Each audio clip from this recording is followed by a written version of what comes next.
Hello and bonjour, I'm Sarah Bokhari and you're watching Power Dilemma at TAC TV. Progressive Conservative Party of Ontario got the June election 2018, having Doug Ford, the Premier-elect. The scale of Doug Ford's victory on June 7 is obvious from the province's seat count. 74 seats adds up to a clear majority, a definitive sign that Ontario voters chose to empower Ford's brand of change. Progressive Conservatives won in all kinds of rural strongholds and suburban swings. The NDP solidified its hold on traditional downtown ridings, working-class districts, and northern areas. The Greens finally came out on top in Guelph. But the top-line numbers masked the volatility of the province's electoral map and the true restlessness of its voters. Comparing the 2018 results to those from 2014, distributed proportionally among new ridings, offers a clearer picture. Liberals were wiped out in most strongholds, and it wasn't even close. The 2014 Liberals won 10 ridings with margins of 26% or more. They lost all but 3 on June 7, including in Vaughan Woodbridge, where Stephen Del Duca's 31-point edge turned into an 18-point defeat. The onslaught spread from the suburbs to the core. In the heart of Toronto Centre, the NDP flipped a 41-point loss into a 27-point win. Indeed, the Tories and New Democrats both won more seats with 25% margins than the Liberals won at all. And there is a picture which our viewers can see with the graphics. So widespread was voters' rejection of Liberals that the party's share of the vote dropped in every single riding.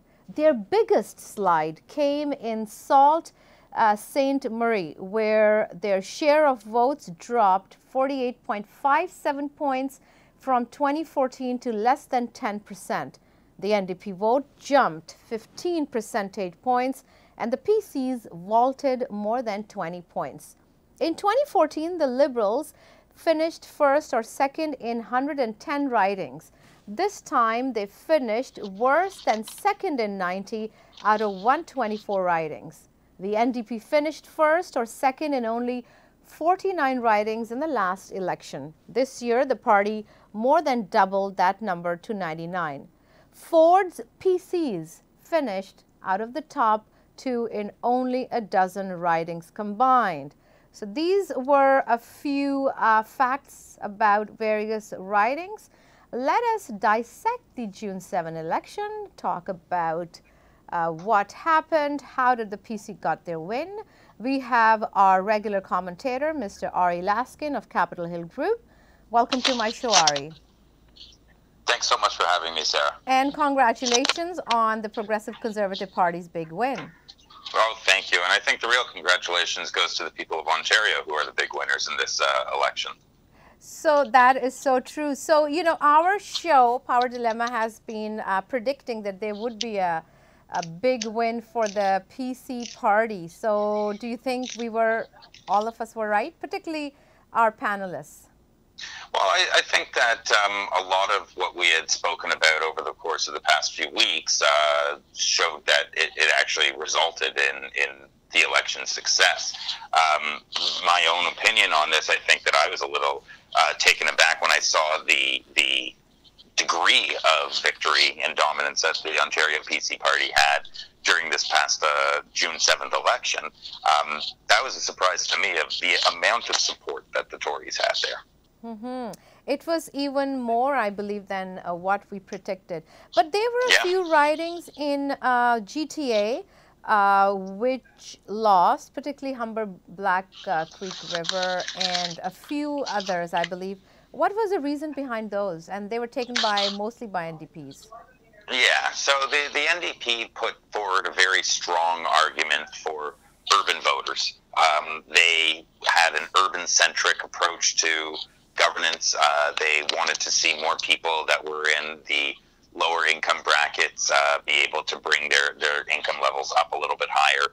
And that really resonated with a lot of people in the Toronto proper riding. So you mentioned Black Creek, York Southwestern was another one, also Toronto Fort York, Trinity Spadina Fort York, and then there's a number of ridings that had been typical traditional liberal strongholds that just went New Democrat. And I think most of those people were looking at this as, we just simply can't put ourselves behind Kathleen Wynne anymore, but we can't support Doug Ford. Okay, so let's talk a little bit now. You've mentioned Kathleen Wynne. She is gone now. She still holds her Don Valley West seat, right? That's correct. Okay, so, but the Liberals don't have a party status. What does that mean, Ari? So what the party status does is every MPP's office is given an amount of money from the legislature per year to fulfill legislative duties. So whether it's communicating with their constituents, or it's putting out a newsletter, or going to various events, every MPP is given a set amount of money for their budget. If you are not an official party status, that amount of money gets decreased significantly, to the point that it's up to you to raise the money. If you want to put out a release that goes out, or a mailer that goes out to the entire province on behalf of the party, you have to find a way to raise that money in order to do so. So it's a real disadvantage. The other thing that they have is they don't get a fair representation, or not fair, but they don't get equal representation on the committees, and their ability to ask questions in the legislature is very much based off of a rotation. Some days they'll be allowed to ask questions, other days they won't. Okay, Ari, no, you gave a good description on what is the meaning of losing the party status. Now let's get to Doug Ford. He's going to make his cabinet. What are the key names in the cabinet and the transition committee he's made, or the transition group team he has made? Well, Doug already has announced who's going to be on his transition team. We have people that Chris Frost, Jenny Byrne, Mike Coates, amongst a number of other people, Dean French, are all going to be important people that are going to be on this transition team. And the transition team is something to keep in mind as well, is these are the individuals that are going to be responsible for finding the best people for the roles to fill government spots. Okay. So that means everybody from a chief of staff to a policy advisor to a communications advisor to an executive assistant to stakeholder manager. So these people have a very important job at hand, and not an easy job either. So much so that they put forward a website that anybody that wants can submit their resume and they'll go looking at it. But it's not an easy job, and it's not something that I envy at all, because there's going to be a lot of disappointed people. But there's also going to be a lot of really talented people that are going to be finally getting a chance to have that role in a government. Okay, so these are the people who are going to be choosing the future team? The big, Pretty huge, much. The big, huge team. Of course, this always goes through the Premier Designate's approval, and if Mr. Ford approves of these people, then they get to go ahead and put forward an offer. The whole thing, though, that I think that we can count on is that this is going to be a more collaborative type of government than we've seen in previous years. This is a government that's going to lean heavily on all ministers and all staffers that have expertise to help move something forward. And I think that's something that we take a nod at Doug for, is that he's not putting his ego ahead of anybody, and he's being very humble and saying, I'm not an expert in everything. I have to come to you, who are the experts, to go forward and tell me how best to structure our policy. And we saw that today when he had an announcement that he was meeting with industry representatives and officials on the NAFTA renegotiations. Yes, okay, NAFTA. Before I go on to NAFTA, because I believe today Premier-elect is having some talks on NAFTA and U.S. and Canada border and trade relations. Let's talk a little bit about Doug Ford's cabinet here. Members, would-be members, potential members, and those MPPs who want to be cabinet members? Well, I think that the MPPs that want to be in a cabinet minister, I think that's about 76 of them want to be a cabinet minister. It's quite an honor, and not just an honor, but quite the responsibility to be a minister of the. I think that in terms of saying who's going to be in cabinet and who isn't, it's a little early for us to be able to predict these sorts of things. Okay. I think it's fair to say, though, that there are a number of strong people that are out there, and the premier designate even said so during a campaign announcement, that a number of people that were at this announcement are going to help form that front bench or the cabinet seats. So it wouldn't surprise me to see individuals like Elisa MacLeod, like Caroline Mulrooney, like Christine Elliott, like Vic Fideli, like a Monty McNaughton or a Todd Smith, amongst a number, Rod Phillips, a number of people that will all be very well suited to form a cabinet. The nice thing that we have, or rather a nice problem that the Premier Designate has, is he has 76 highly qualified MPPs now, and they all carry with them a unique set of expertise and experiences that really help enhance the way that government functions. So while it's a nice problem to have, it also can create a little bit of a difference of personalities between some people that are chosen to be cabinet ministers and those that may be left off. Now, that's not to say that the people that we see in cabinet now are going to remain cabinet for the next 4 years. I would estimate that these people will probably be in cabinet. If they do an amazing job, maybe we'll see them there for 4 years. If they do an okay job, there's a good chance that we will see them get shuffled out, and then new people shuffled in. So what is the screen? How would you have taken quite strong names in the potential cabinet of Ontario?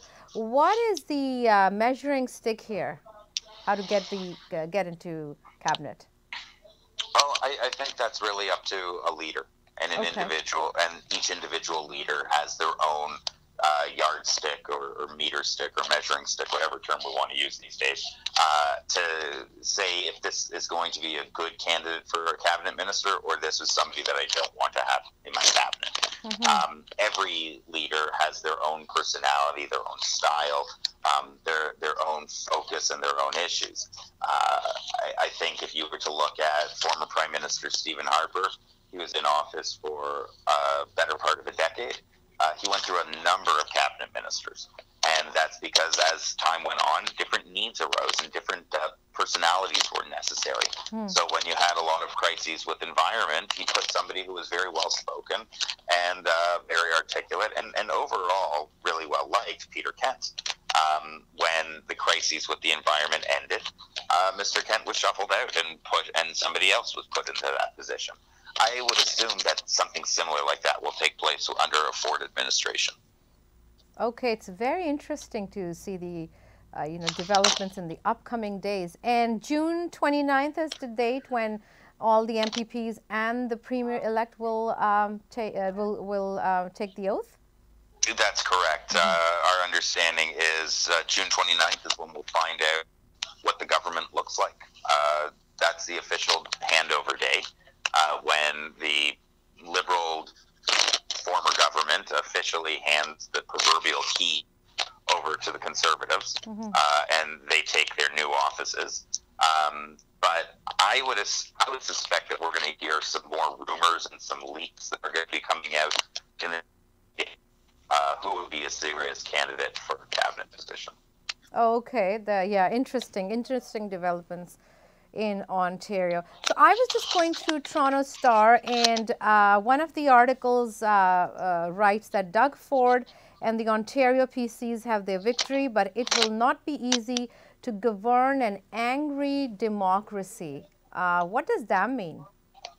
Well, I think that, and this is a fairly accurate statement, that Ontarians voted against something. They voted for something, but their main priority was we need to get rid of. A change vote is always going to be a vote against.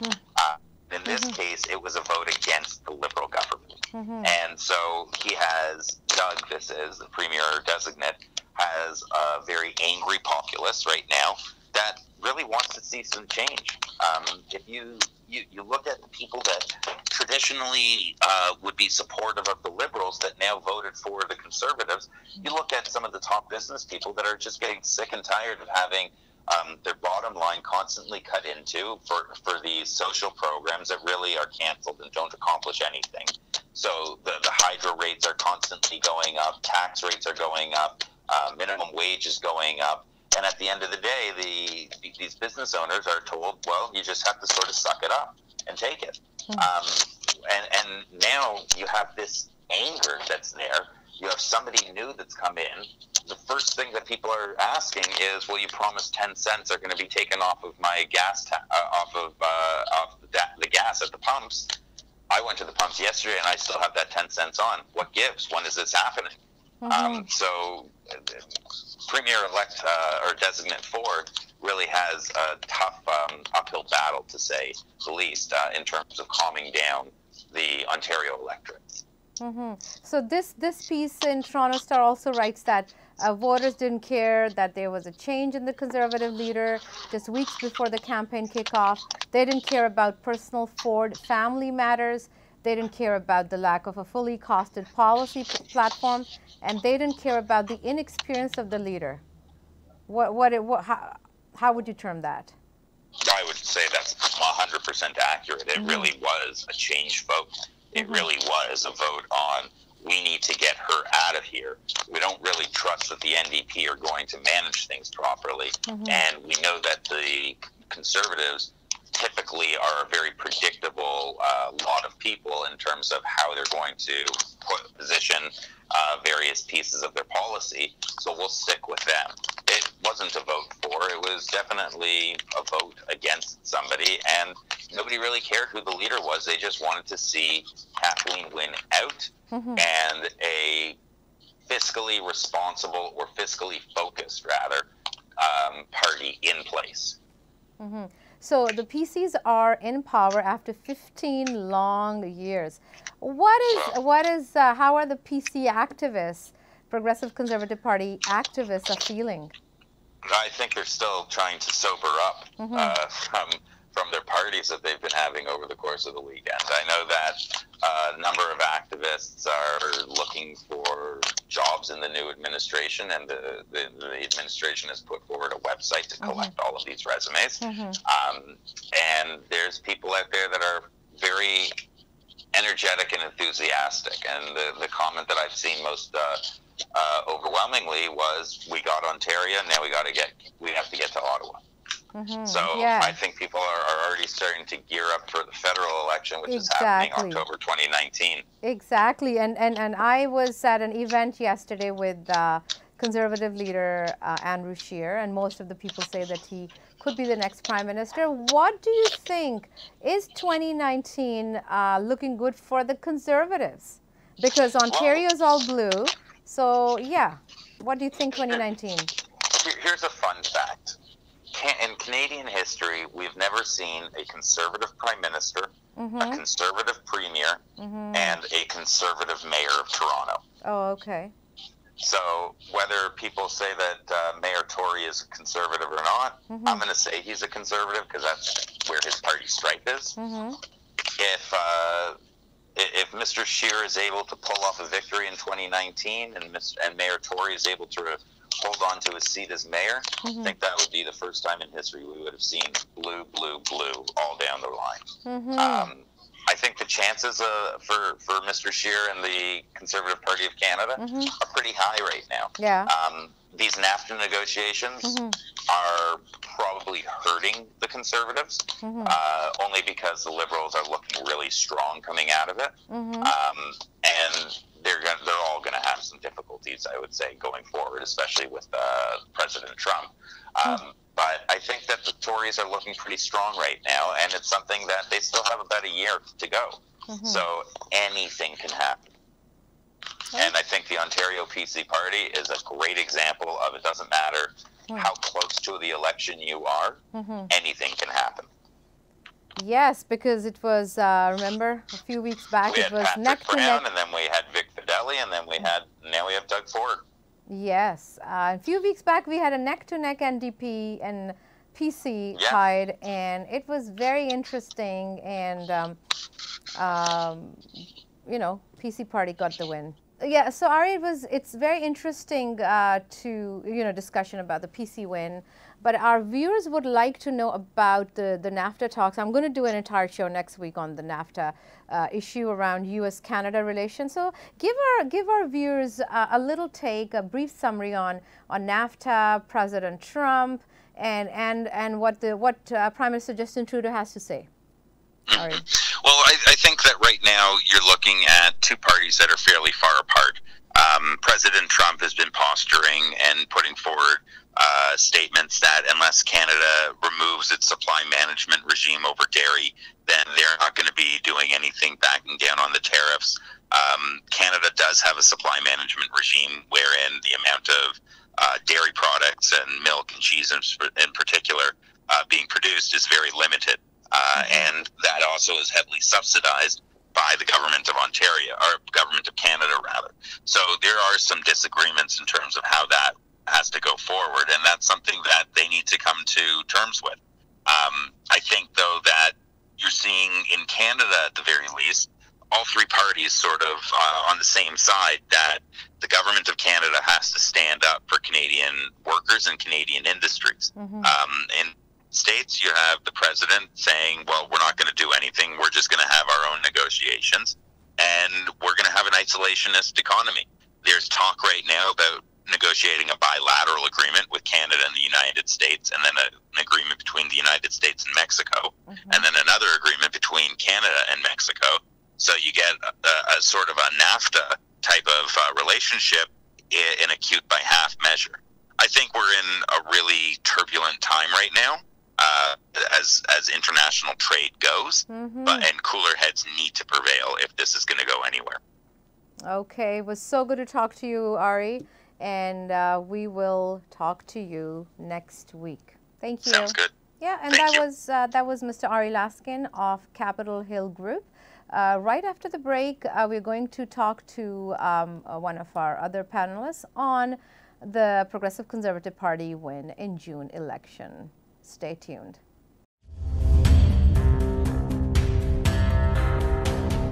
पिछले 10 सालों में Indus hospital ने ये कभी नहीं सोचा कि कैसे चलेगा ये अस्पताल जहां हो बिल्कुल मुफ्त मियारी इलाज। सोचा है तो खुदा की रजा का, जिसने बनाया है आपको वसीला इंडस हॉस्पिटल का। 11 अस्पताल, सैकड़ों क्लिनिक्स के साथ इंडस हॉस्पिटल अब पाकिस्तान के 41 डिस्ट्रिक्ट्स में। इसीलिए जरूरी है आपका साथ।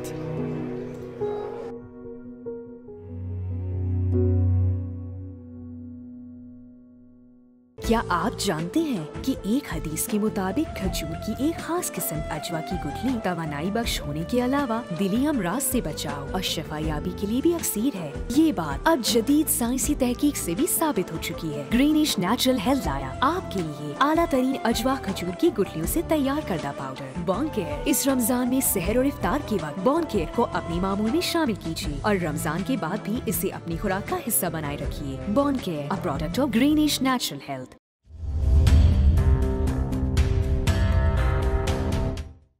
Welcome to Power Dilemmas. We were talking to Mr. Ari Laskin of Capitol Hill Group before the break on the big Progressive Conservative Party win. We also have our regular speaker, Jamie Allerton of Conapta. So welcome to my show, Jamie. Thanks for having me back. Okay, perfect. So congratulations on getting the Progressive Conservative Party in June election. Yeah, as I've said on your show before, all things were indicating that indeed Doug Ford was going to come out on top because the Ontario PC Party really was the only party offering real change in terms of a direction and substance and policy from the previous government. So he got a very strong mandate, and I saw earlier today he's going to recall the legislature back for a rare summer sitting in July to get right to work. Oh, a rare sitting in summer, because summer it's off.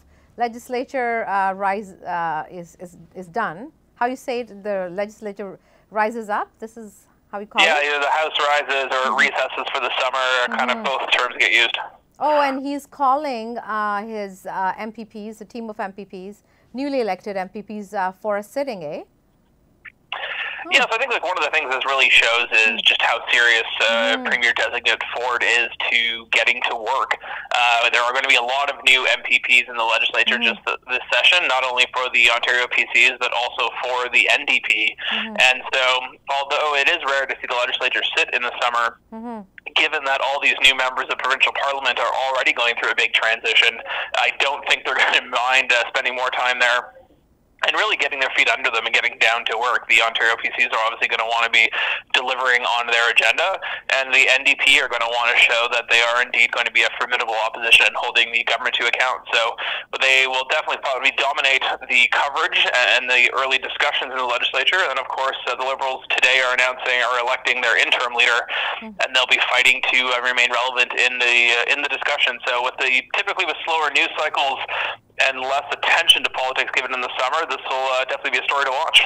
Okay, no, we're just going to talk about the Liberal Party and how it lost its status. Let's talk about the key names in Ontario cabinet under Premier-elect Doug Ford. What are the key names and the transition team he has? Yeah, so the transition team was announced the day after the election, and they have been working hard ever since. So I know the first caucus meeting is going to be on June 19th, and we still have to wait to see when the cabinet will be announced. The formal swearing into the government will take place on June 29, and it is typically rare to really see. You'll obviously see speculation in the media and perhaps some leaks that may be planned or otherwise, but Ontario won't get to see the full cabinet until that swearing-in ceremony on June 29th. But one of the things I think really you're going to see here is if you look at how Doug Ford continues to talk about how he will find efficiencies in government and save 4 cents on the dollar to really help bring Ontario's books and start to clean up this massive fiscal hole that the Liberals have dug the province into. Kathleen Wynne had a cabinet of 30 when her government was defeated, and I think you're going to see that number shrink to below 20. And that's going to be symbolically show that they're showing restraint at the executive level of government in the cabinet branch, and really kind of set the tone. We're working with the public service to implement their agenda and start to show some fiscal restraint. Okay, what are the key members of the cabinet Doug Ford is looking at? Any names you have? If you look at how cabinets typically get made, there are considerations for experience, there are considerations for age diversity, gender diversity, geographic diversity, and the like that all goes into that. So I think you've seen already in kind of the final few weeks of the provincial campaign when Doug Ford was showing that he had a team ready to govern. You saw Caroline Mulroney, you saw Christine Elliott, you saw Rod Phillips, you saw Vic Fideli. And so you kind of got the really initial sense as to some of who his senior go-to ministers are going to be, but there are also a lot of other newer MPs there. One of the not-so-talked-about part of this campaign is that there are, I believe, 13 millennials as a part of the Doug Ford caucus. Exactly. And when people think about that, they tend to think about the millennials being left-wing and a kind of knee-jerk reaction type response. And I think, well, it's highly unlikely that there'll be a lot of them in cabinet. I do think it'll really send a message to the people of Ontario that millennials also have representation in the government in the form of a cabinet seat. So I think be curious to watch as to who that would be.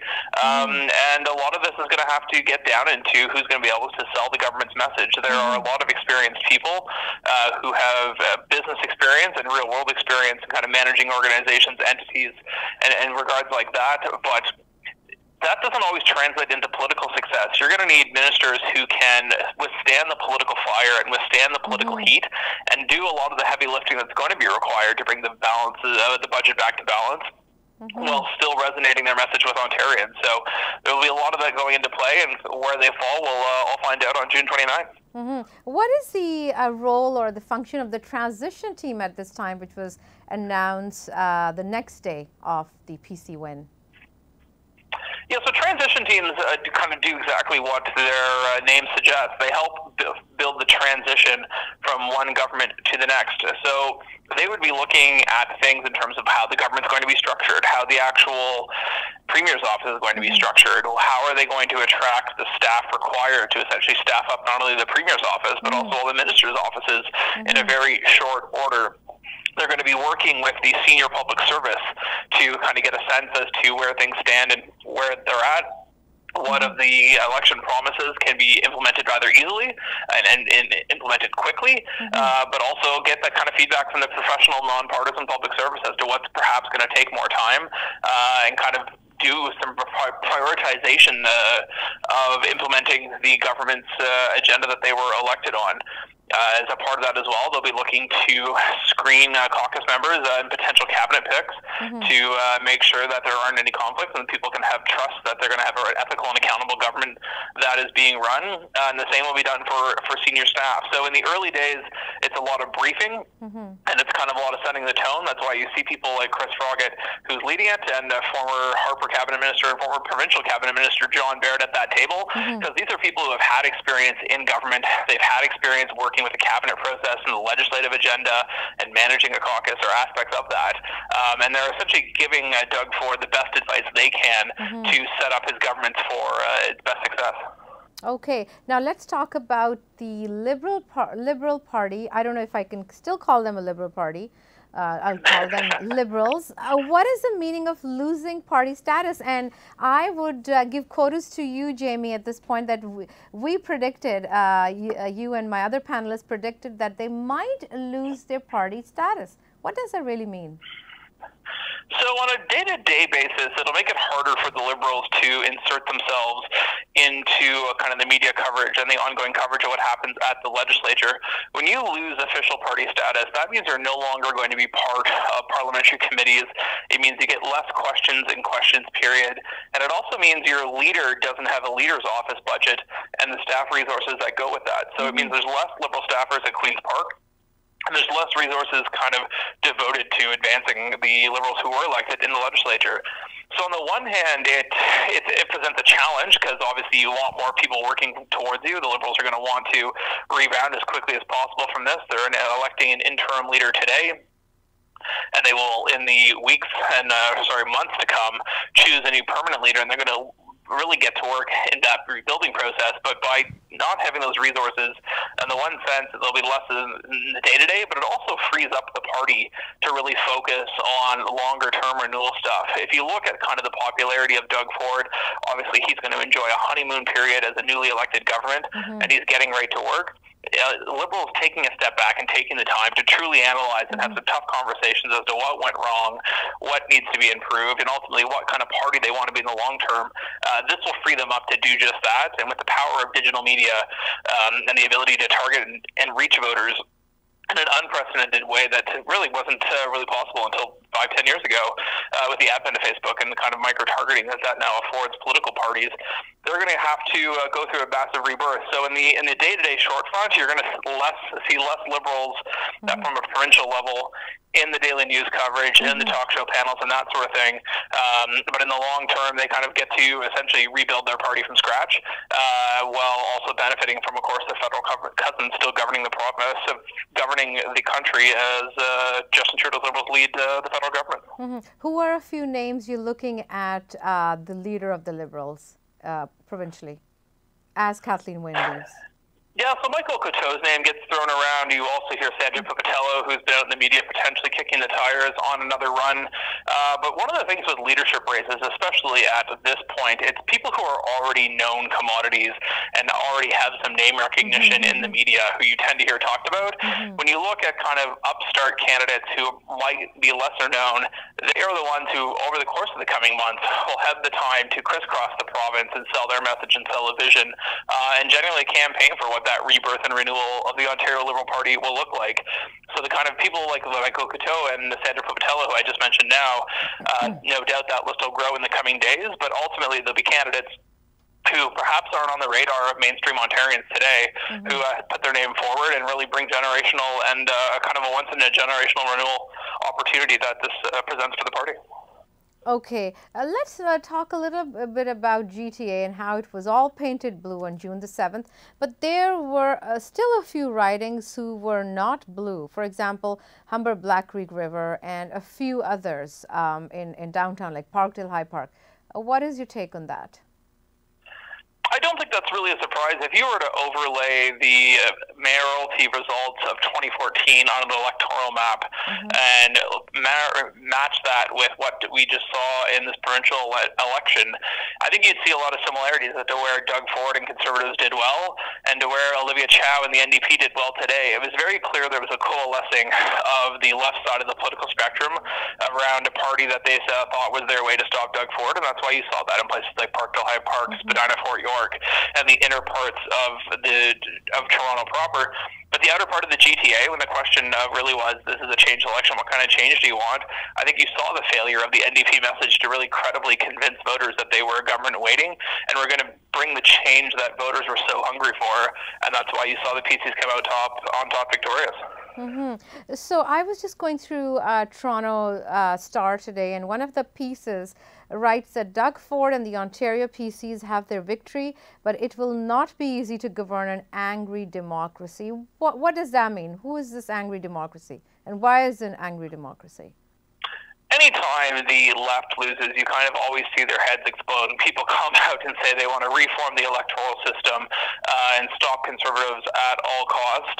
The reality is the people who have benefited from 15 years of Liberal government and those in the kind of downtown core, it's no secret that a lot of Kathleen Wynne's political base was in the heart of the city of Toronto. And so when you look at they're now further away from the levers of power, they don't feel like they have the relationships and the rapport with the new government. They're going to feel a bit bitter and jaded. But I think any credible organization that is dedicated to a cause will look and put together a government relations program that is in the best interest of whatever it is they're fighting for and kind of go forward from there.